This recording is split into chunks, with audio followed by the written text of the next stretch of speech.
The whole when you produced it, who were you thinking about? Was it like let's the song because guy needs a song, or was it just let's just make songs and then they shuffled it around? Was that It was just a groove. Like, okay? um, I like grooves. I'm a big fan of Niles Rodgers and what Chic and them did back in Mm, the, and I mean, if anybody listens to the stuff that I've had the most success doing, it's all over it, just from the good times to, yeah, mm, man,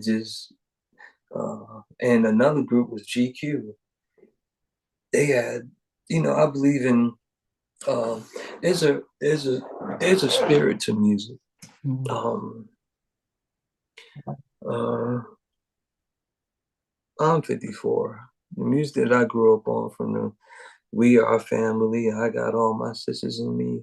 When you hear that music, even if you take the lyrics off of it, that's the whole vibe, mm. like Standing Ovation by GQ. Boom, boom, boom, you're so good. But when you hear that music, man, it's just like, oh, it's a move, and it's not a dark. It's an uplifting thing, Yeah, man. yeah, You know, yeah. and so that's the thing that I've tried to bring to my production. That you know, even if you don't listen, to the lyrics, if you heard it, you know, it the spirit of it would be uplifting. Not, and I'm no knock on because some of the stuff they're doing now, I mean, um,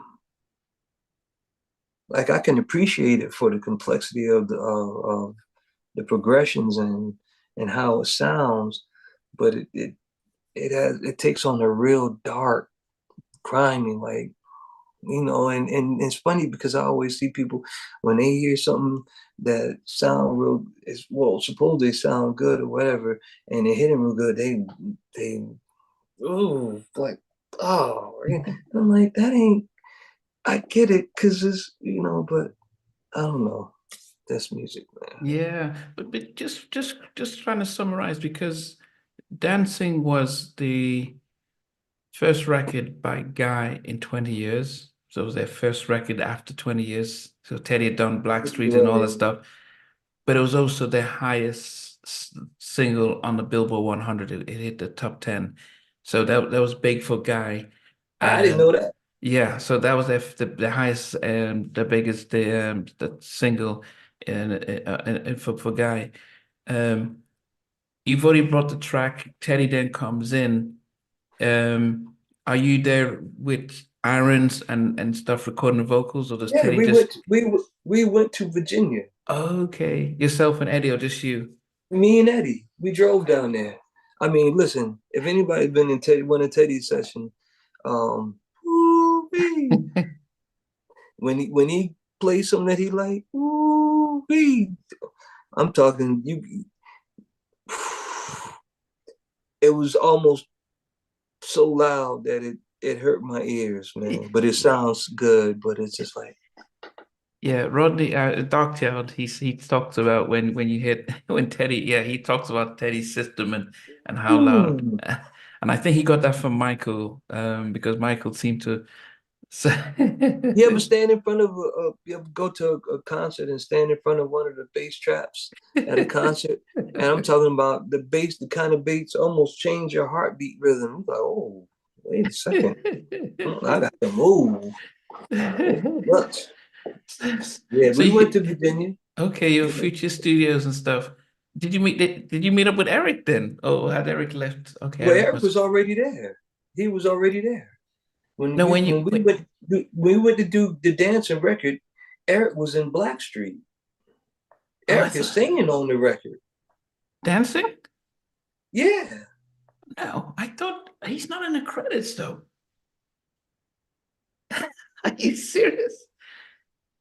You know what? It's almost like Charlie Wilson isn't on the credits for Computer Love. Yeah. But is that Charlie Wilson? Oh.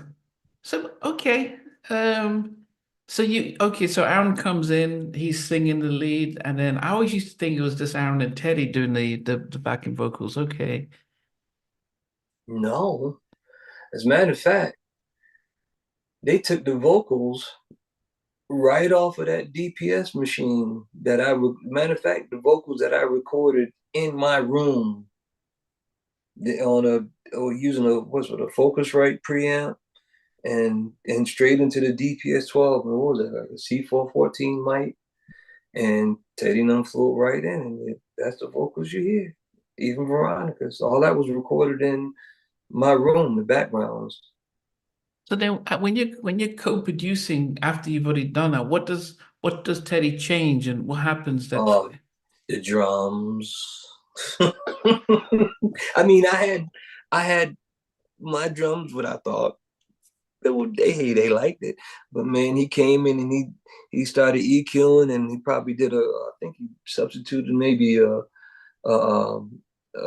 kick and a hi-hat, and he just tweaked it a little bit. He didn't do a whole lot. He didn't throw in the James Brown snare like Bernie used to tell me that all the time, but he did enough that I was like, wow, man, I got a song with Teddy Riley.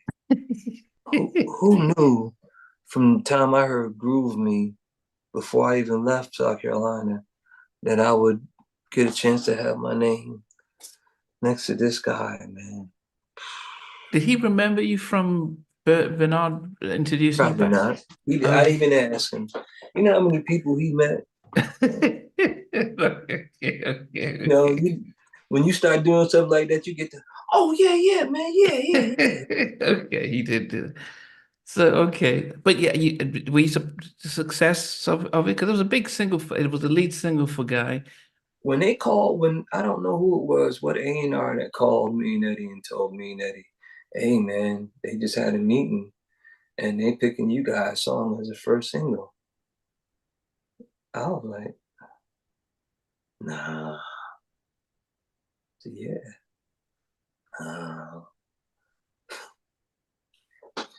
You might want to hang that phone up and call again, because you're talking about Teddy Riley, but they're gonna use something we did as a first thing. Yeah, hang up and have them call back. And the only disappointment that you guys didn't do more tracks for them, because I think that was you captured the sound of what was hot and happening, and if they had another track to follow it up from you, it would have made a difference on the album. I think they went from that to other songs on the album, not in the same vein, because that was, you guys had the sound, the R&B sound that was happening. So I think that was probably. But here's what's crazy. I'm sorry for cutting you off. No. I have to on what I'm about to do now, with releasing new music. And I remember on You Know What's Up, we played that song for every A&R that we had a relationship with in the business, Eddie mostly. Hey guys, thanks for watching. Thanks for being a part of Halftime Chat. Please remember to subscribe, share, and comment. But most importantly, why don't you become a member of Halftime Chat? We've got amazing videos, amazing perks, and being able to support the channel. But anyway, thanks for watching. Take care. I never participated in that category. And somewhere in between. For even loving us, on which I did miss you with. What was it like growing up? She's still making an impact on 4 houses down.